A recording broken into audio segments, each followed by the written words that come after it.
주변을 둘러보면 다들 사는 게 힘들다고 하고 자기처럼 고민 많은 사람들도 없다고 합니다. 그런 상황 안에 있다 보면 내가 괜히 엄살을 부리는 건가 싶기도 하지만 사람마다 느끼는 무게는 다 개인차가 있는 거니까요. 특히 제 경우는 개인차가 있다고 해도 좀 심한 것 같아요. 그것을 최근에 와서 느끼게 되었습니다. 저는 위로 오빠 하나가 있고 아래로 남동생이 있어요. 거기다 맨날 술만 마시면 인사불성이 되는 아버지와 늘 불만 많은 엄마의 짜증을 받아내며 자라왔던 것 같습니다. 다른 집들도 다 비슷하다곤 하지만 특히나 우리 엄마는 오빠밖에 모르는 사람이었어요. 아니, 좀 더 봐주자면 제 남동생까진 그랬던 것 같아요. 그 당시 어른들은 다 그렇지만 우리 엄마에게 있어 처음 낳은 아들은 정말 보물 그 자체였어요. 그 다음도 아들을 낳기를 바랐지만 절 낳고 꽤나 심란하셨던 것 같고 그러다가 또 노력해서 제 남동생을 낳게 되신 것이고요. 똑같은 성별끼리 줄줄 낳았다고 해도 늘 둘째는 겉돌기 마련인데 저는 혼자 뚝 떼어놓은 듯 성별이 다르니 좀 더 따로 놀았던 것 같아요. 엄마는 없는 형편에 아무런 도움도 안 되는 딸은 그렇게 싫었나 봐요. 반면 오빠와 남동생은 늘 엄마가 아끼고 아끼는 테두리 안에 존재했답니다. 그나마 남동생은 장남인 오빠에게 밀리긴 했지만 그래도 저보다는 대접이 훨씬 나았어요. 맨날 식모 마냥 집에서 엄마가 시키는 일들을 하고 심부름을 하면서도 엄마는 한 번도 저에게 칭찬이나 인정해주는 말들을 하지 않았죠. 어쩌면 이런 바람조차 사치였을지도 모르겠어요. 이후에 나중에 제가 자식을 키워보니 엄마를 더더욱 이해할 수 없더군요. 50살이 다 되어가는 지금도 제 마음에 아주 큰 상처가 된 기억이 있는데 바로 중학교 무렵 때 공장에 끌려갔던 일입니다. 학교에서 돌아온 저를 엄마는 바로 팔을 잡아 끌고 안방으로 들어가더니 다짜고짜 저보고 공장에 가라는 거예요. 엄마, 왜 공장에 가야 해? 난 안 가고 싶은데. 시끄러 이거사. 여자가 공부를 왜 해? 공장 가서 일이나 배우고 돈이나 제대로 벌어봐. 알겠어? 엄마는 이런 식으로 일방적인 통보만 있을 뿐 그 어느 곳에도 제 의견이 들어가서 받아들여질 수 있는 공간이 없었어요. 엄마는 난데없이 저를 학교를 그만두게 했고 동네에 있는 어떤 분이 운영하시는 공장으로 대뜸 끌고 갔죠. 갑자기 저는 순식간에 그곳에서 일하게 되었고 엄마가 바랐던 수준에 얼마 안 되는 돈을 벌게 되었습니다. 그 돈은 꼬박꼬박 오빠를 공부시키는 돈으로 들어가게 되었어요. 동네에서 뭐 아주 잘하는 과외 선생님이 하나씩 있잖아요. 저는 그렇게 공장에서 자잘하게 상처를 입기도 하고 피곤한 날들을 보내면서도 월급 때마다 떨어지는 돈을 제 손에 단 한 번도 쥐어보지 못했어요. 오죽하면 같이 일하는 이모들도 저보고 안 됐다는 소리를 했을까요? 그래도 저는 그때까진 순진했던 건지 엄마를 그렇게 미친 듯이 증오하거나 미워할 생각은 하지 못했죠. 하지만 한번 제가 너무 아파서 사경을 헤매던 날, 여전히 저를 깨우고 얼굴에 물을 들이붓는 엄마의 모습에 정말 이가 덜덜 떨릴 정도의 의문을 품게 되었어요. 나는 우리 엄마 자식이 아닌가? 차라리 누군가 다른 엄마가 있다고 말해주면 좋았겠다. 그런 생각들 말이에요. 혹시 아빠가 바람 피워서 낳은 자식인 건가 생각하기엔 누가 봐도 엄마와 난 모녀라고 생각될 정도로 똑 닮은 얼굴이었어요. 얼핏 봐도 도무지 착각할 수 없을 정도로 판박이었으니까요. 그런 사실들이 오히려 저를 절망케 하고 괴롭게 했어요. 왜 나는 우리 엄마의 친딸인 건지, 왜 같은 배에서 나온 자식인데도 이렇게 원수 같은 대접을 받는지 이해할 수 없었죠. 제가 벌어온 돈들은 속속들이 오빠를 위한 돈으로 쓰여지게 되었고, 저는 점점 나이를 먹고 18살쯤이 되었을 때도 여전히 공장만 다녔어요. 그런 와중에도 엄마는 제 얼굴만 보면 밥맛 떨어진다며 맨날 욕을 해댔고, 오빠 공부가 잘 안 풀리거나 어디 아프기라도 하면 다 저 때문이라는 이상한 저주를 해댔어요. 이때 가장 환멸나는 건 바로 오빠의 태도였죠. 오빠는 엄마의 지원을 하도 등에 업어서 그런지 본인조차도 같은 배에서 나온 자식인 저를 무척이나 무시했어요. 한 번은 도저히 이런 상황을 견딜 수 없고 힘들어서 엄마에게 20살이 되면 집을 나가겠다는 소리를 했는데요. 그날의 일로 저는 제 마음 안에서 오빠를 완전히 혐오하게 되었어요. 엄마, 나 20살 되면 다른 곳으로 가서 일할 거야. 지금 있는 곳 너무 힘들어. 일단 이건 핑계였고 조금이라도 이 지역 같은 집에서 멀어지고 싶어 한 말이었죠. 엄마는 그 말을 듣자마자 눈에 불을 켠 듯 네가 어디 여기를 놔두고 어딜 도망가려고 하냐? 라며 소리를 질러댔어요. 이미 이건 예상한 일이라 눈을 질끈 감고 반응을 안 하려고 했는데 불현듯 갑자기 누군가가 제 머리채를 휘어잡는 느낌이 들어 위를 쳐다보았습니다. 그런데 그건 바로 오빠였습니다. 너 다시 한번 말해봐. 너 지금 오빠한테 오늘 한번 제대로 혼나볼래? 오빠는 그 길로 손을 올렸고 엄마는 전혀 말리지 않고 쯧쯧거리며 중얼거릴 뿐이었어요. 그러면서 읊조리는 소리는 정말 구역질 날 정도였고요. 예, 그러게 왜 대들어? 주제도 모르고 얌전히 입 다물고 공장이나 다닐 것이지. 이때 얻어맞고 소리 없이 울면서 여기저기 상처로 인해 아린 것보다 엄마와 오빠의 조롱이 더 가슴 아프게 찌르는 걸 느꼈어요. 그나마 동생이 이런 저를 좀 불쌍히 여겼었고 느지막이 저에게 몰래 먹을 것을 챙겨주거나 약을 주곤 했어요. 당시 오빠는 말 같지도 않은 이상한 대학을 제대로 졸업하지도 못했고 그것 때문에 맨날 아들 자랑만 하던 엄마는 동네 아줌마들 사이에서 웃음거리가 되었죠. 그리고 그런 화풀이를 늘상 저에게 풀어대며 네가 공장에서 돈을 시원찮게 벌어줘서 오빠가 제대로 공부를 못했다고 하더군요. 저도 20살이 넘어가다 보니 그나마 돈을 더 벌게 되면서 이 지역보다 더한 집에서 나가는 날만 기다리게 되었어요. 그러던 중 옆 동네에서 가끔 공장에 놀러 오던 한 남자를 마주하게 되었는데 저랑 나이 차이가 좀 있긴 했지만 그래도 다정하게 대해주는 모습에 너무 쉽게 감동했던 것 같아요. 마음을 깊이 줘버리고 너무 일찍 내 모든 것을 걸게 된 탓으로 갑작스런 임신을 하게 되었죠. 이 사실을 알게 된 엄마는 바로 손을 들어 저를 때리려 했지만 미리 먼저 상담을 해서 알고 있었던 남동생이 즉각 가로막았어요. 그렇게 저는 그 김에 결혼하게 되었고 남편과 함께 사는 동안 그나마 엄마와의 거리가 멀어지게 되었죠. 하지만 엄마는 얼마 지나지 않아 제가 사는 곳 근처로 이사 왔고 그것도 오빠와 남동생, 아빠 모두와 함께 와서는 여전히 저만 바라보고 있는 게 아니겠어요? 남편은 이런 모습을 무척 황당해하면서 저에게 막 화를 내더군요. 사실 저 역시 할 말이 없긴 했어요. 야, 어떻게 된 게 장모님이랑 형님은 맨날 그렇게 돈 얘기만 하는 거야? 우리 둘이 사는 걸 보고도 어떻게 그럴 수가 있어? 네가 제일 문제야. 왜 돈이 없다고 말을 못해? 그 몸뚱이하고서 일하러 가겠다는 거야 지금? 저는 말없이 눈을 감고 눈물만 주르륵 흘릴 뿐이었어요. 계속 아기의 움직임이 심히 요동치는 게 이미 느껴지고 있음에도 불구하고 엄마는 얼마나 맛있는 걸 잔뜩 먹었길래 배가 불렀냐는 둥 너도 네 자식을 낳아봐야 애미 마음을 안다는 둥 그런 말들을 늘어놓더군요. 그렇게 저주 비슷한 말을 늘어놓고선 끝에 가서는 결론은 꼭 돈 얘기였어요. 이유는 여전히 오빠 때문이었고요. 네 오빠 그래도 대학도 졸업했고 회사도 들어가야 하는데 아니 글쎄 그것들이 니네 오빠를 안 써주지 않냐. 네가 동생이 돼가지고 먼저 결혼까지 해버리면 네 오빠는 어떡하라고. 네가 돈을 벌어야 네 오빠를 돕고 책임을 져야지. 마치 오빠 돈을 제가 뭉텅이로 갖고 나와서 새 살림이라도 차린 것 마냥 엄마는 당당하게 저에게 돈을 요구했어요. 임신한 딸이 힘들어서 누워있는 걸 보면서도 말입니다. 당시 저는 돈 나올 방도가 없었기에 힘들게 빚을 얻어다가 몇백을 빌려주게 되었고 그걸 받고서도 오빠는 계속 엄마를 통해 징징대는 소리를 전해오더군요. 여동생인 저는 임신을 해서 그렇게 먹고 싶은 통닭 한 마리도 배불리 못 먹고 있는데 그 쪽방에 남편과 아등바등 살면서 힘든 걸 알면서도 말입니다. 그러던 어느 날 저는 몰래 빚을 내어 친정에 돈을 주었다는 사실을 남편에게 걸리게 되었고 남편은 그런 저를 용서해주지 않았어요. 차마 임신한 저를 건드릴 수는 없었는지 집에 얼마 되지도 않는 세간살이를 집어던지고 깨부수면서 저와 못 살겠다고 하더군요. 이런 코딱지만한 개집에 살면서 그만한 돈을 빚을 내? 그걸 또 형님한테 갖다 바쳤다고? 난 너랑 못 살아. 애도 네가 알아서 키워. 평생 그렇게 장모님이란 처남한테 다 퍼다주면서 살다 가! 라고 하는데 어찌 이런 험한 말을 들으면서도 저는 더 이상 그런 말이 저를 아프게 찌르는 말이라고 느껴지지 않았어요. 이미 그보다 더한 말들을 어릴 적부터 엄마에게 들어와서 그런 걸까요? 어지간한 폭언이나 폭력에는 크게 흔들리지도 않았고 그렇게 충격을 받지도 않았어요.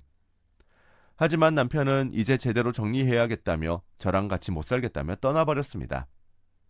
저를 불쌍히 여기던 동생이 찾아와서 같이 울며 괴로워했고, 그러지 말고 자기랑 같이 살자며 조그만 방을 구하게 되었어요. 결국 저는 그렇게 남동생과 함께 좁디 좁은 집에서 우리 딸아이를 키우게 되었어요. 아마 이런 상황들을 동생이 엄마에게 말하고 나름 엄포를 놓은 것인지 적어도 100일 때쯤 될 때까진 이 집에 그 누구도 찾아오지 않았어요. 이후에 엄마가 절 찾아왔고 핏덩이를 안고 이혼당해서 혼자 이렇게 들어앉아 있는 모습을 보니 그나마 좀 양심은 있었던 것 같더군요. 그날 처음으로 저에게 미역국을 끓여다가 주고 갔어요. 그러면서 손녀를 한번 안아보더니 제가 너무 죽을 상을 하고 누워있어서 그런지 그냥 그렇게 돌아갔습니다. 그날 얼마나 울음이 쏟아지던지 엄마가 나한테 또 욕을 해대고 때릴 줄 알았는데 내 꼴이 너무 동네 북 같아서 안 건드리나 보다 나름 안심했었지 뭐예요. 이렇게 생각해야 하는 내 처지도 참 비참하고 불행했는데 아무것도 모른 채 쌕쌕 숨소리만 내는 딸이 얼마나 안쓰러웠던지요. 이후로 저는 몸을 추스렸고 점점 정신을 차리게 되어 20대 중반도 안 된 나이에 이혼하고 혼자 아이를 키우는 몸이 되어 고민이 많아졌어요. 어떻게든 정신 똑바로 차리고 아이를 키워야 했기에 다시 일을 하게 되었습니다. 동생이 주말에 애를 봐주면 시장이건 어디건 가서 무조건 일을 했어요. 그렇게 죽을 듯이 싫었던 공장 일도 내 자식을 생각하니 다시 해야겠다는 생각만 들더군요. 하지만 이렇게 시간을 드문드문 낼 수 있는 아기 엄마는 써주지 않으려 했고 참 답이 안 나왔어요. 그러던 차에 동생이 심각한 표정으로 말을 건네더군요. 누나, 내가 2년 정도는 무조건 일해서 어떻게든 먹여 살려 볼 테니까 누나는 수진이 키우면서 검정고시라도 따는 게 어때? 어떤 일이라도 자격증이라도 따서 기술을 좀 갖는 게 나을 것 같아. 동생의 말에 처음엔 말도 안 된다고 생각하면서도 앞에서 팔을 버둥거리며 안아달라고 우는 딸아이를 보니 저도 내심 이를 꽉 깨물게 되더군요. 그래서 저는 이때 억지로 힘을 내어 잘 돌아가지도 않는 머리를 겨우겨우 써가며 검정고시를 따게 되었는데요. 어찌 생각해보면 인생에서 제가 제일 행복했고 처음으로 단순히 저를 위해 시간을 쓸 수 있는 때가 아니었나 싶어요. 왜냐하면 제가 검정고시 준비를 해서 딴 지 얼마 되지 않아 엄마가 다시 저를 찾기 시작한 겁니다. 남동생은 이런 부분을 강력히 말리고 막으려 했으나 오빠 관련된 문제라면 금방 눈이 돌아가 버리는 엄마는 이제 말을 듣지 않더군요. 게다가 그 사이 아빠도 돌아가셔서 그런지 더욱더 돈 나올 구멍은 저밖에 없다고 생각했나 봐요. 대체 오빠는 우리 중 가장 교육을 많이 받았고 돈도 시간도 많이 있었으면서 왜 변변찮은 직장 하나 다니지 못하는 걸까요? 엄마는 계속해서 저에게 돈을 요구해 대는데 일단은 남동생이 회유하고 얼마 들려서 보냈어요. 하지만 결국 엄마는 매달 100만 원씩 보내겠다는 약속을 받아야 안심이 되겠다며 매일매일 찾아와서 저를 못살게 굴었죠. 이쯤 되니 모든 게 서글프고 다 놔버리고 싶더군요. 내가 교육을 잘 못 받아서 이 몹쓸 집 테두리 안에서는 살았구나. 이런 걸 그냥 순응하고 살아야 하는 걸까 싶어 답답하기도 했어요. 제가 그쯤 새로 취직하게 된 조그만 회사가 있었는데 대학도 안 나오고 아이를 혼자 키우는 입장이라 말을 하니 여러 면에서 곤란해하시다가 저를 써주셨어요. 그렇게 저는 힘들게 아이를 끼고 일을 하면서 동생과 교대하며 살게 되었고 동생 역시 누나를 이렇게 힘들게 만드는 엄마와 형을 이해하지 못하더군요. 그런 와중에 10여 년이 지나 아이 하나를 키우는 동안 돈 들어갈 때가 점점 많아지고 생활이 본격적으로 위협이 된다는 걸 느끼게 되었어요. 매달 100만 원씩 나가는 돈이 너무 부담스러워 엄마에게 50만 원으로 깎자고 말하러 갔는데 엄마는 그때 딸을 데리고 함께 찾아간 제 얼굴에 냉수를 끼얹더라고요. 그러면서 이전과 다를 것 없는 폭언들을 터뜨리더군요. 저는 이때 더 이상 견딜 수 없어 처음으로 엄마에게 대들었어요. 내가 낳은 자식과 함께 있어서 그랬던 건지 아니면 이제 맨날 붙어 살며 엄마에게 당하는 때와 달리 어느 정도 거리를 둬봐서 그랬던 건지 잘 모르겠어요. 하지만 엄마는 너무나 악마 같았고 저 역시 한 마리 들짐승 마냥 사납게 엄마에게 대들었죠. 엄마가 그간 해준 게 뭐가 있냐. 내 자식 앞에서 나한테 손대지 말아라 하면서 말이에요. 엄마도 이제 혈기가 넘치는 저와 점점 나이 들어가는 본인의 입장을 생각한 것인지 아주 조금 움찔한 것 같았죠. 그러더니 하는 말이 50만 원은 도저히 안 되고 70만 원으로 해결해 보자고 하더군요. 그 이상은 양보할 수 없다던데 저는 또 바보같이 엄마에게 대들고 악다구니 쓴 게 죄책감이 들어 그냥 받아들이게 되었어요. 아이가 학교에 가 있는 동안에도 작은 회사를 다니며 일하고 아이가 오면 다시 옆집에 맡겨놓고 저는 또 식당에 가서 일했어요. 저녁에는 편의점에서 몇 시간 일을 했고요. 그렇게 사는 동안 어느 날 아이의 건강이 갑자기 좀 안 좋아져서 대형 병원이 있는 서울로 이사를 가게 되었죠. 엄마는 이 사실을 알면서도 조금도 돈을 깎아주지 않았습니다. 네 자식보다 내 자식이 더 중요하다는 것이었겠죠. 그러면서 제 나이가 40이 넘어가고 딸아이가 한창 커가고 있는 와중에도 엄마는 나이 많은 큰아들 걱정만 할 뿐이었어요. 그 와중에 남동생은 늦게 가정을 꾸리게 되어 우리와 떨어지게 되었고요. 늘 저를 감싸주고 아껴주었던 남동생과 이제 헤어져야 한다는 것이 마음 아팠지만 솔직히 남동생만이라도 정상적으로 일반 사람들의 가정처럼 살길 바라는 마음이 컸어요. 그래서 저는 있는 돈 없는 돈 끌어서 동생이 새 가정을 꾸릴 때 보태주기도 했어요. 당연히 엄마에겐 비밀로 하고 말이에요. 동생이 결혼할 때도 엄마는 지 형보다 먼저 장가가서 자존심 상하게 한다며 내내 인상을 찌푸리고 있었어요. 동생은 어차피 엄마와 자기 형에게 전혀 정이 없었기에 크게 실망하지도 않더군요. 그런 자리를 제가 지켜주면서 크게 눈물이 났어요. 정말 우리 남매끼리 서로를 보듬으며 살아오지 않았더라면 둘 다 버틸 수 없었겠다는 생각이 들었거든요. 그렇게 동생을 장가도 보내고 한참을 지나 저는 꾸준히 엄마에게 매달 70만 원의 용돈을 보냈고 그 와중에 과로해서 쓰러지기도 했어요. 딸아이에게 들어가는 돈들도 많고 가끔 크게 아프면 검사하고 약값을 대느라 그것도 꽤 돈이 들어가야 하는데 말입니다. 오빠는 여전히 그 무엇도 안 한 채 엄마가 저에게 받는 용돈에만 의지하고 있는 것 같더군요. 그러던 어느 날 저는 육체적으로 상당한 위기가 왔음을 스스로 느끼게 되었어요. 밤에 대리운전을 하고 새벽에 집으로 들어오는데 눈앞이 기우뚱거리면서 갑자기 세차게 땅바닥이 저에게 다가오는 걸 느꼈거든요. 이건 어디까지나 제 입장에서 느낀 것이고 실제로는 그냥 제가 그 자리에서 정신을 잃고 기절한 거였죠. 타박상을 좀 입긴 했지만 그게 문제가 아니라 정말 정신이 하나도 없고 다음날 시야가 심하게 흐려지는 걸 느꼈어요.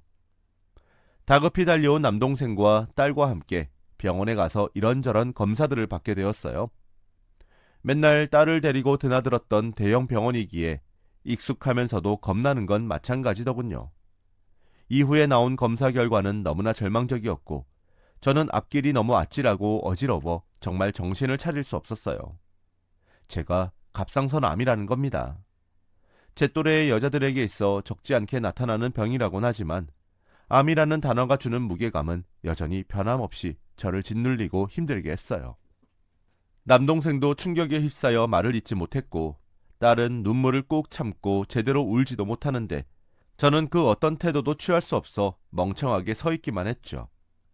이후에 남동생이 엄마에게 이 사실을 알렸고 엄마에게 그래도 제가 딸이긴 했던 건지 그 길로 서울로 올라왔더군요. 우리 집으로 와서 제 안색을 들여다보더니 별말을 안 하고 그냥 가만히 앉아있기만 했어요. 그나마 먹으라고 반찬을 좀 해왔다며 몇 개 풀어놓더라고요. 어릴 때 같이 살며 그렇게 눈칫밥 먹으면서 늘 냄새만 맡았던 엄마의 반찬을 눈으로 보니까 여러 가지 감정들이 밀려오더군요. 일단 저도 돌아와서 어느 정도 기운 차리고 앞으로의 치료 계획을 세우고 있던 터이기에 밥을 대충 먹고는 엄마를 터미널까지 태워다 드리기로 했어요.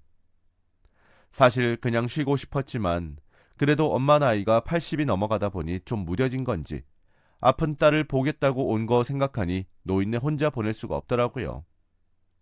차를 타고 가는 내내 엄마는 별말 없다가 난데없는 어릴 적 얘기들을 하더군요.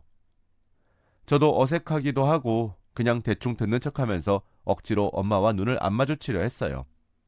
어릴 때부터 그렇게 구박만 받고 자랐는데 단 둘이 이렇게 차에 타서 아무것도 없는 모녀 사이처럼 있으려니 좀 불편하더라고요. 그러던 사이 엄마는 또 여지없이 오빠 얘기를 꺼냈고 어련히 귀한 아들이니 이제 나도 포기했다 하고 있었어요. 그런데 엄마는 정말 시간이 아무리 지나고 80이 넘고 100살이 넘어도 여전히 엄마 그대로겠다는 아찔한 생각이 들었습니다. 그렇다면 나는 언제까지고 이런 상태로 개가 목에 줄이 묶인 마냥 끌려다니겠다는 생각이 들더군요. 그러면서 못 견디게 울음이 올라오면서 참을 수 없어지는데 이때 제가 한 행동을 생각하면 참 저도 이해할 수 없습니다. 하지만 다시 그때로 돌아간다 해도 저는 같은 스위치를 눌렀을 것 같아요. 네 오빠를 내가 어릴 때 얼마나 예뻐했는지 생각해야지. 지금도 혼자 저렇게 장가도 못 가고 있는 걸 보니 내가 죽을 듯이 괴로워. 그래도 너는 네 자식이라도 있고 네 동생은 지 형도 못 간 장가를 갔잖니 얘. 니들이 좀 네 오빠를 불쌍히 여겨서 얼른 잘 되게 좀 팍팍 밀어줘야 하는 거 아니냐? 이제 내가 이렇게 힘들게 왔다 갔다 할 게 아니라 니들이 알아서 네 오빠 좀 챙겨라. 나도 아주 힘들어 죽겠어. 너도 끝까지 남 아무것도 아니야. 아무리 힘들어도 60이 다 되도록 저렇게 혼자 집에 있는 네 오빠가 더 힘들지. 이번에 무슨 신발 사업을 한다고 하는데 그래서 내가 이번에 올라온 거야. 네가 이번에 좀 무리를 해서라도 오빠 한 3천만 원 정도 보태줘라. 아우 동생이 돼가지고 서울에 살면서 그 정도는 오빠한테 해줘야지. 저는 차를 급히 세우게 되었고 눈이 완전 희번덕거리는 상태로 엄마를 보게 되었어요. 갑자기 뭐 하는 거냐는 엄마의 말에 저는 그대로 차문을 열고 내렸고 저벅저벅 걸어가서 엄마가 타고 있던 조수석 문을 세차게 열었습니다. 뭐야, 아직 저 입구까지 더 가야 하잖아. 왜 내렸어? 저는 거기서 반쯤 쉰 목소리로 겨우 입을 뗐어요. 내려. 뭐라고? 내리라고? 내 말 안 들려? 끌어내리기 전에 당장 내려. 당장 안 내려? 정말 정신 나간 사람처럼 엄마를 끌어내렸고 갖고 온 짐도 다 엄마 앞으로 내팽개쳤어요. 엄마는 이글거리는 눈으로 절 죽일 듯 쳐다보며 소리를 지르려 하는데 제 목소리로 덮어버렸어요. 갈기갈기 찢기는 쉰 목소리로 말입니다. 다시는 보지 말자. 이 망할 인간아. 야, 그러고도 내 엄마야? 아니 딸내미가 암에 걸렸는데 뭐? 그럼 그 잘난 아들한테 가서 평생 대접받고 살아. 다시는 내 앞에 나타나지 마! 저는 그렇게 발을 탕탕 굴려가며 있는 대로 엄마에게 괴성을 질러대고 그 길로 차에 올라타 격하게 방향을 바꾸었어요. 터미널 입구 쪽에 그렇게 덩그러니 버려진 엄마의 모습이 어떤 모습이었는지 생각도 상상도 하고 싶지 않더군요. 하도 입술을 깨물고 소리를 내지르며 달려서 아랫입술은 이미 피가 나버렸고 저는 한동안 진정이 될 때까지 계속 운전에만 집중했어요. 어느 날 갑자기 무섭게 찾아온 암으로 인해 절망적인 상황에 처하게 되었지만 그것 때문에 저는 진짜 인생이 뭐고 내가 누구며 사는 게 뭔지 비로소 눈을 뜨게 된 것 같아요. 지금 항암 치료를 하고 있기에 이 또한 힘들지만 이게 아니었다면 이 끔찍한 암세포보다 저를 더 괴롭게 하고 들러붙어 있던 오빠와 엄마를 떼어낼 수 있었을지 잘 모르겠더군요. 딸이 아프고 위독하다고 해도 엄마는 여지없이 사랑하는 큰아들을 위한 돈 청구서만 내밀었어요. 제가 그런 사람을 엄마라고 계속 여기며 사는 게 맞았을까요? 암으로 고통받는 와중까지 오빠의 돈벌이를 지원해야 하다니 미쳐도 단단히 미친 게 아닌가 싶어요. 조금 진정이 되면 집도 이사갈 생각입니다. 미친 듯이 걸려오는 엄마와 오빠의 전화가 너무 징그러워서 며칠 전 번호도 바꿨어요. 제 상태가 조금 안정기에 들어가야 이사 절차를 밟을 텐데 그건 그것대로 머리가 아픕니다. 일단은 어디에건 저의 이런 한많은 인생을 다 쏟아붓고 털어놓고 싶었어요. 저를 대신해 이야기를 이렇게 적어주며 내내 눈물을 흘렸던 딸에게도 미안한 마음입니다.